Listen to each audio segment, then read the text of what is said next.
এই জিনিসটা তোমরা নিশ্চয়ই দেখেছো, একটা একটা কাচের স্ল্যাব। তোমরা এত ছোট দেখোনি, বাট বড় দেখেছো। হেডমাস্টারের যে টেবিল আছে তার তলায় রুটিন থাকে, তার উপর একটা মোটা কাচের একটা স্ল্যাব থাকে কি থাকে না, বা ব্যাংকেও দেখবে থাকে, যার তলায় কি রাখা থাকে, দরকারি ডকুমেন্টস গুলো রাখা থাকে। আর তুমি যদি ভালো করে খেয়াল করে দেখো, দেখবে মনে হয় না যেন ওই যে তলার পেজটা কত সুন্দর বেশ স্পষ্ট হয়ে আছে, ওপরের দিকে বেশ ভেসে ভেসে আছে, ওপরের দিকে উঠে এসছে মনে হয়। তো ওটাও কিন্তু কনসেপ্ট, ওখানেও কিন্তু ফিজিক্স। এটাকে আমরা কি বলবো, ওই যে কাঁচের যে টেবিল টপ, ওটাকে হ্যাঁ টেবিল টপই বলে, ওটাকে গ্লাস টেবিল টপ এরকম একটা কিছু নাম আছে। তো ওটার তলায় যদি কোনো কিছু বস্তুকে আমরা রাখি, ধরো এখানে একটা পিন রেখেছে, ওর পাশে কি রেখেছে, একটা পিন রেখেছে, তো তোমার কি মনে হবে পিনটা যেন বেশ প্রমিনেন্ট হয়ে গেছে, স্পষ্ট হয়ে ভেসে আছে এরকম মনে হয়, তাই তো? তো ওটার একটা কিন্তু কনসেপ্ট কতটা কাছে এসেছে সেটাও কিন্তু তুমি ক্যালকুলেট করতে পারবে।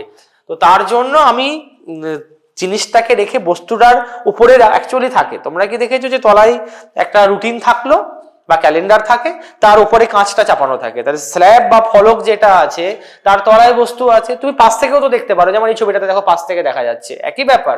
তুমি উপর থেকেও দেখতে পারো টপ ভিউ, আর সাইড ভিউ মানে কি পাশ থেকে দেখতে পারো।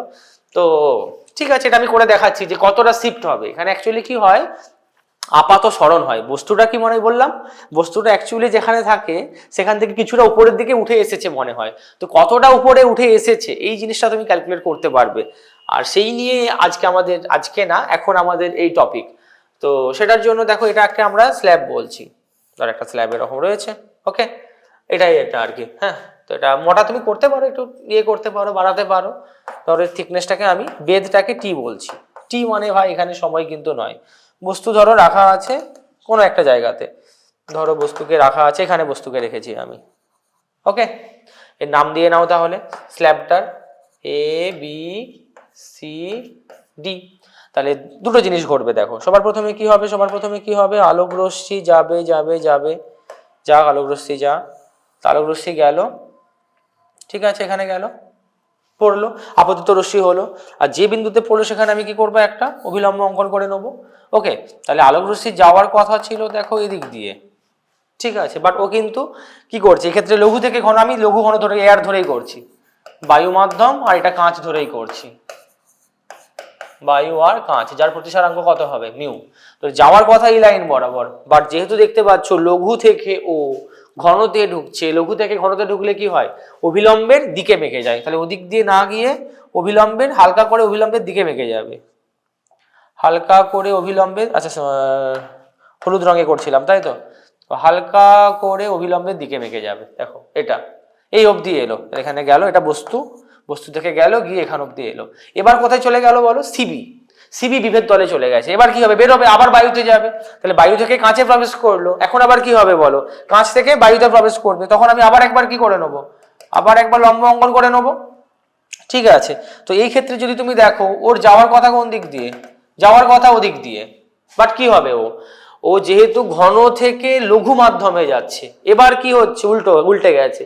প্রথমে ছিল লঘু থেকে ঘন, এখন কি হচ্ছে, ঘন থেকে কোথায় যাচ্ছে, লঘু মাধ্যমে যাচ্ছে। ঘন থেকে লঘু মাধ্যমে গেলে অভিলম্বের দিকে যায় কি অভিলম্ব থেকে দূরে সরে যায়, অভিলম্ব থেকে কি হবে বলো, দূরে সরে যাবে। তো অভিলম্ব থেকে যেদিকে যাওয়ার কথা, এদিকে যাওয়ার কথা ছিল, সেদিকে না গিয়ে কি হবে, আরো দূরে সরে যাবে। এতটা দেওয়ারও দরকার নেই, মোটামুটি ধর এরকম ভাবে দূরে সরে গেল, একটু আরেকটু দেখাতে হবে তাই না, এরকম ভাবে চলে গেল। আরে কি হচ্ছে, হ্যাঁ ঠিক আছে, এখানে তুমি দেখবে। তো তুমি তাহলে কি দেখবে, বস্তুটাকে কোনখান থেকে আসছে বলে তোমার মনে হবে, তোমার মনে হবে আরে আমাদের চোখ তো বাঁকা পথ অনুসরণ করতে পারে না, তো চোখের তো সাদা মনে কোনো গাদা নেই, চোখ বলবে আরে কি হলো, বস্তুটা তো এখান থেকে আসছে। বাট অ্যাকচুয়ালি আমরা জানি বস্তু কোথায় ছিল, এখানে, তার প্রতিবিম্বটা কোথায় তৈরি হয়ে গেল বলো, এরকম একটা বিন্দুতে। তাহলে এই যে সরণটা হলো, পার্শ্বীয় যে সরণটা তুমি দেখতে পেলে, এটাকেই পার্শ্বীয় সরণ বলতে পারো বা শিফট বলতে পারো, এস দিয়ে প্রকাশ করি আমরা, যে কতটা সরণ হলো, এখানে ছিল এখানে সরে গেল। এই যে তোমাদের রুটিনটা অ্যাকচুয়ালি যেখানে রয়েছে আর তোমার মনে হচ্ছে যেন উপরের দিকে ভেসে আছে ওটা, তো কতটা সরণ হয়েছে, কতটা পার্শ্বীয় সরণ বা শিফট হয়েছে, এটা আমরা এখন ক্যালকুলেট করব। এটা কিন্তু ভালো করে ক্যালকুলেট করতে হবে। তো এটার জন্য আমি এই ডায়াগ্রামটাতেই করব, একটু মুছে টুছে জুম করে নিচ্ছি এটাকে, হ্যাঁ ভালো করে দেখবে, ভালো করে দেখবে, এটা কিন্তু খুব ইম্পর্টেন্ট। আমি একটু মুছে নিচ্ছি কারণ এত কিছু থাকলে আর করতে পারবো না। হ্যাঁ এত কিছু এদেরকেও টি, এটা টি কিন্তু, হ্যাঁ বেদটা হচ্ছে টি, ওকে নো প্রবলেম। তো সবার প্রথমে আমাদের যে সূত্র আমরা পড়েছি প্রকৃত গভীরতা আপাত গভীরতা, সেটা প্রথমে লাগাবো। সেটা ধরো প্রথমে তুমি লাগালে এখান থেকে, আর ধরে নাও বস্তুটা রয়েছে এক্স দূরত্বে। কোথায় রয়েছে বস্তুটা? বস্তুটার দূরত্বটা ধরে নাও এখান থেকে এই অবধি হচ্ছে এক্স, এক্স দূরত্ব রয়েছে, তাহলে বস্তু দূরত্ব সেটা হচ্ছে এক্স। এবার সূত্র লাগাও, ডি ড্যাশড বাই ডি সমান mu two by mu one, mu two by mu one. Mu two মানে কি? যেখানে আলোক রশ্মি যাচ্ছে, এখানে কোথায় ঢুকছে? কাঁচে ঢুকছে, কাঁচে ঢুকছে মানে মিউ হবে। আর যেখান থেকে আসছে, বায়ু থেকে আসছে, মানে কত হবে? বায়ুর প্রতিসরাঙ্ক 1 হবে। আর ডিটা অ্যাকচুয়ালি কি? বস্তু দূরত্ব, এটা তো বস্তু অবজেক্ট, তাহলে ওর দূরত্ব কত আছে? এক্স। তাহলে ডি ড্যাশড বাই এক্স সমান কত হয়ে গেল? Mu by 1। তাহলে ডি ড্যাশড কত হয়ে গেল বলো? Mu into x. আচ্ছা, এবার একটা গভীর প্রশ্ন, স্যার ডি ড্যাশড কোনটা? এই যে এটা। তাহলে এখানে বস্তু ছিল, প্রথম তলের সাপেক্ষে তুমি যখন দেখবে, একে যখন তুমি বাড়িয়ে দেবে, এখন দূরে চলে গেছে, দেখো এই দূরত্বটা, মনে হবে বস্তুটা কোথায় চলে গেল? এখানে চলে গেল। তারপরে ফাইনালটা কোথায় আসবে? ফাইনালটা কিন্তু এখানে আসবে, কিন্তু প্রথম তলে যখন যাবে, তাহলে এই দূরত্বটা ছিল আমার এক্স, এটাকে কত বললে? এটা হলো তোমার মিউ ইন্টু এক্স। ওকে, এবার আর এর ব্যাধটা কত ছিল? এর ব্যাধটা ছিল, ব্যাধ না বেদ, বেদটা ছিল টি। এবার দ্বিতীয় তলে তুমি ফিরে এসো, দ্বিতীয় তলের জন্য তুমি আরেকবার করো। দ্বিতীয় তলের সাপেক্ষে তুমি যখন এই সূত্র লাগাবে আবার একবার, ডি ড্যাশ বাই ডি ওর আপাত প্রকৃত যখন তুমি নেবে দ্বিতীয় তলের জন্য, এর জন্য যখন নেবে ডি ড্যাশ বাই ডি, এখন বস্তু কত দূরে আছে বলো? এখানটাতে আছে ফার্স্ট অফ অল, এই তলের জন্য তো এখানটাতে রয়েছে এখন মিউ এক্স। কারণ এখান থেকে যখন আসছে ও কি এত বুঝবে? ও কি একদম এইখান থেকে বলবে? ও বলবে এইখান থেকে বস্তু আসছে, তাহলে দূরত্ব কত হবে? এটা হবে মিউ এক্স। আর ওর বেদ কত আছে বলো? টি। তাহলে দ্বিতীয় তলের সাপেক্ষে বস্তু এখন কোথায় আছে? এই পয়েন্টে চলে এসছে, ও ডবল ড্যাশড, যেটা প্রতিবিম্বটা তৈরি হয়েছে। এবার তার বস্তুটা এখানে আছে, তার প্রতিবিম্ব, ফাইনাল প্রতিবিম্ব কোথায় তৈরি হবে? ফাইনালি তো এখানে তৈরি হবে, সে তো দেখতেই পেলে, কারণ ফাইনালি তো এভাবে যাচ্ছে, এখান থেকে আসছে মনে হবে। কিন্তু প্রথমটার জন্য কিন্তু দূরে চলে গেল, অরিজিনালি এখানে ছিল, প্রথম তলে যখন প্রতিসরণ হলো তার জন্য পিছিয়ে গেল। তারপর দ্বিতীয় তলে যখন আবার হচ্ছে, তখন আবার কি হলো? এখানটায় চলে এলো, ও ড্যাশে চলে এলো। এটা হচ্ছে ফাইনালটা। তাহলে এবার দ্বিতীয় তলের জন্য যখন করব, এখন বস্তু কোথায় আছে বলো? মিউ এক্স, আর এটা কত? টি। তাহলে মিউ এক্স প্লাস টি সমান কত হবে? Mu two by mu one. Mu two মানে এই ক্ষেত্রে যেখানে আলোক রশ্মি যাচ্ছে, বায়ুতে যাচ্ছে, তাহলে 1 বাই কত হবে বলো? 1 বাই যেখান থেকে আসছে, আসছে কত? মিউ থেকে আসছে। ওকে, তাহলে এই ক্ষেত্রে ডি ড্যাশড, আচ্ছা ওখানে একটা ডি ড্যাশ করেছি না, এটা ডি ডবল ড্যাশ বলে দাও তাহলে। আচ্ছা, এটা কোন দূরত্বটা আশা করি বুঝতে পেরেছো, মানে এটা হচ্ছে বলছি কোনটা। ওকে, আরে এত কিছু জিনিস নিয়ে কনফিউজ হয়ে যাওয়ার কোনো কারণ নেই। এই ডি ড্যাশটা হচ্ছে দ্বিতীয় তল থেকে যেখানে ফাইনালি প্রতিবিম্বটা তৈরি হলো, মানে এই দূরত্বটাকে তুমি ডি ডবল ড্যাশ বলবে। এই দূরত্বটাকে কি বলবে? D double dash. তাহলে এখানে ডি ডবল ড্যাশ হয়ে যাবে তোমার mu x plus t by mu, solve করলে হয়ে যাবে x plus t by mu. দেখো, ওকে, এবার তোমাকে বের কি করতে হবে? ও এবং ও ড্যাশ, এটাই তো তোমার শিফট। শিফট কিন্তু এটা প্রারম্ভিকভাবে কোথায় ছিল? মাঝখানে একবার টাপ্পা খেয়ে দূরে চলে গেছিল, সেটা তোমার ভাবার দরকার নেই। প্রারম্ভিকভাবে কোথায় ছিল আর অন্তিমভাবে কোথায় আছে, এই দুটোকে আমরা কি বলবো? শিফট বলবো। এই দুটোকেই আমরা কি বলবো? শিফট দিয়ে প্রকাশ করবো, এস লিখবো এটাকে। ঠিক আছে, এটাকে আমরা বলবো শিফট এস, মানে ও এবং ও ড্যাশ। আচ্ছা, ও ড্যাশ তুমি বের কিভাবে করবে? ও ড্যাশ মানে যেটাকে আমি এস বলছি, সেটাকে বের তুমি কিভাবে করবে? দেখো, ও ড্যাশ বের করতে গেলে, এই নীল দূরত্বটাকে বের করতে গেলে, দেখো টোটাল এই দূরত্বটা কত? এক্স প্লাস টি। এখান থেকে এই অবধি বলছি আমি, বুঝতে পারছো কোনটা বলছি? এইখান থেকে এই অবধি দূরত্বটা কত হবে? এক্স প্লাস টি। আর এইখান থেকে এইটুকুটা কত আছে? D dash. তাহলে এক কাজ করি না, এক্স প্লাস টি থেকে ডি ডবল ড্যাশকে মাইনাস করে দিই। এক্স প্লাস টি দূরত্বটা থেকে বিয়োগ করব ডি ডবল ড্যাশকে। আর ডি ডবল ড্যাশের মান তো একটু আগে আমরা ওখানে করেছি, তাহলে ভ্যালুগুলো যদি বসিয়ে দিই এখানে, আনসার কত আসবে বলো? তাহলে এখানে যদি বসিয়ে দিই x plus t minus d double dash করলে কত হবে? ওই যে ওটা x plus t by mu, তো সমাধান করলে কত হবে? X plus t minus x minus t by mu, x x কেটে গেল, so t minus t by mu, টিটা টাইম নয়, টি কমন নিয়ে নিলে 1 মাইনাস 1 বাই মিউ। এটা হচ্ছে আসলি সূত্র। টি ইন্টু কত হবে বলো? 1 মাইনাস 1 বাই মিউ। এটি হচ্ছে শিফটের সূত্র। তাহলে একটা জিনিস খেয়াল করলে কতটা শিফট হবে সেটা কিন্তু বস্তু দূরত্বের উপরে নির্ভর করছে না। তুমি এই পিনটাকে কাছে রাখলেও যেখানে যতটা শিফট হবে, যতটা সরণ হবে, পার্শ্বীয় সরণ হবে বা আপাত সরণ হবে, তুমি ওই দূরের পিনটার জন্য কি হবে, আপাত সরণ একই হবে। ওটা নিশ্চয়ই কাছে চলে আসবে না, মানে এও যতটা সরবে, মানে তুমি ধরো স্ল্যাবটা থেকে কাছের একদম পাশে একটা বস্তুকে রেখেছো, সে যতটা সরণ হবে, অনেকটা দূরে যে বস্তু আছে তারও একই সরণ হবে। এরও যদি 2 সেমি হয়, ওরটারও ক সেমি হবে, ও 2 সেমি সরবে, এও 2 সেমি হবে, মানে ওদের দূরত্বের উপরে নির্ভরশীল নয়।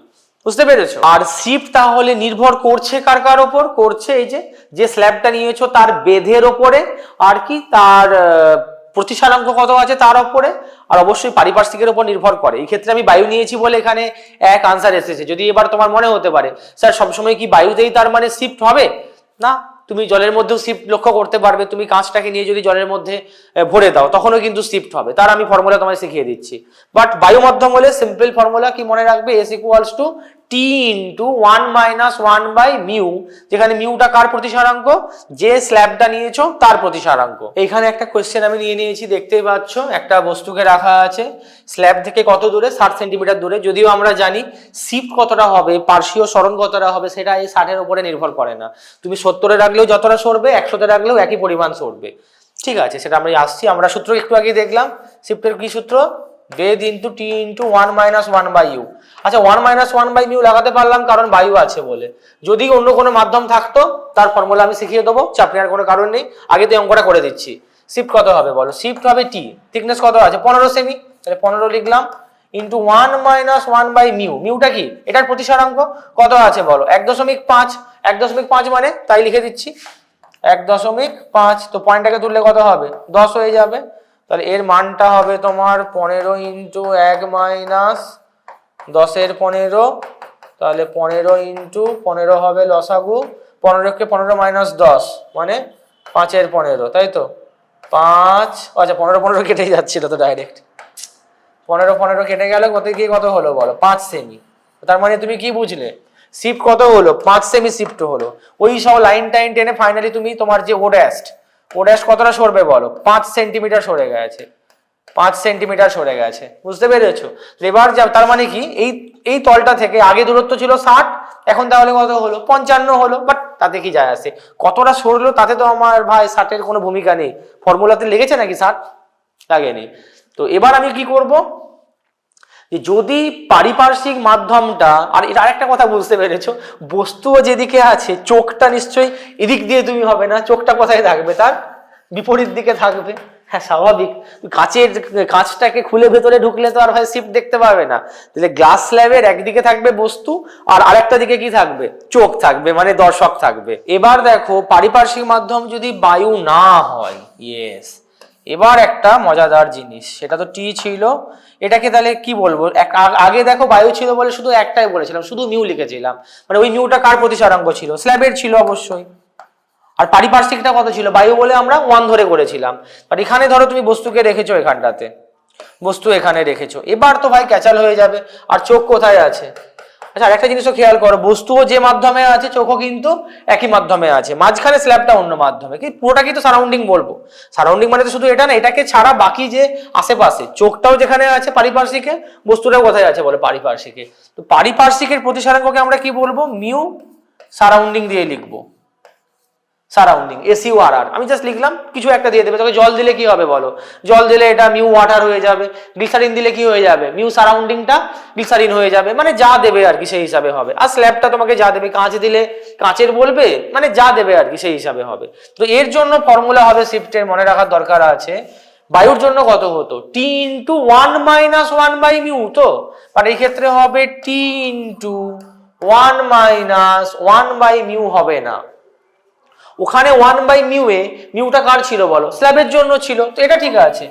এটা মিউটা কার জন্য হবে? স্ল্যাবের জন্য হবে। কিন্তু লবে যে 1 ছিল সেটা বায়ু বলে 1 ছিল। বাট এখানে কি বায়ু আছে কি সারাউন্ডিং আছে? সারাউন্ডিং আছে। তাহলে এই ক্ষেত্রে কত হয়ে যাবে বলো? মিউ সারাউন্ডিং হয়ে যাবে। বুঝতে পেরেছো? পাক্কা একদম। তাহলে আসলি সূত্র কিন্তু আমি তো বলবো এটা মুখস্থ রাখো, কারণ সবসময় যে বায়ু দেবে তার তো কোনো মানে নেই। যদি অন্য কিছু দিয়ে দেয় তার জন্য শিফটের ফর্মুলা কত হবে, পার্শ্বীয় সরণ কত হবে, t into 1 minus mu surrounding by mu slab. তো বায়ু হলে সারাউন্ডিংটা 1 হয়ে যাবে, আর কাঁচ হলে কত লিখে দেবে, শুধু মিউ লিখে দেবে, তাহলে 1 মাইনাস 1 বাই মিউ হয়ে যাবে, যেটা আগেরটার সাথে পারফেক্ট ম্যাচ করে গেল।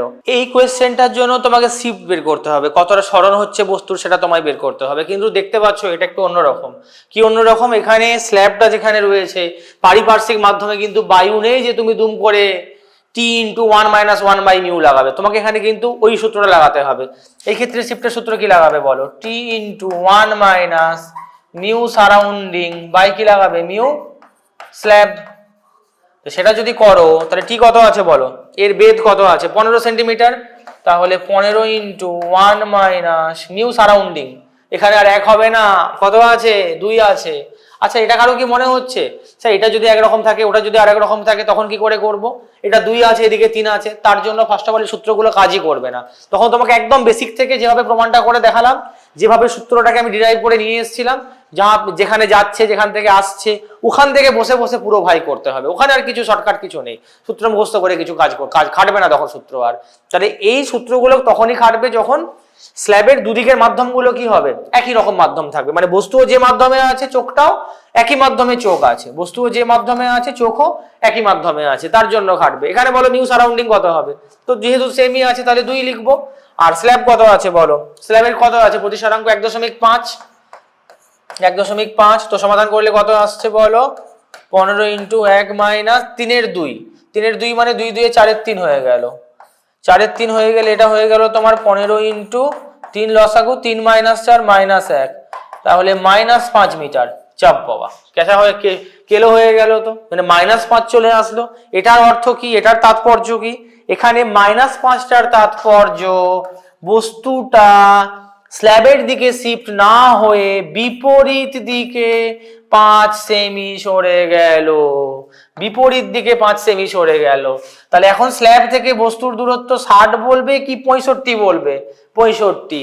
আগের অঙ্কটাই কি ছিল বলো, আগের অঙ্কটাই এসটা বেরিয়েছিল +5, +5 এর তাৎপর্য হচ্ছে স্ল্যাবের দিকে হবে পার্শ্বীয় সরণ বা আপাত সরণ, আর মাইনাসে আসা মানে স্ল্যাব থেকে বা বস্তু থেকে কি হবে বলো, বস্তুটা স্ল্যাব থেকে দূরে চলে যাবে।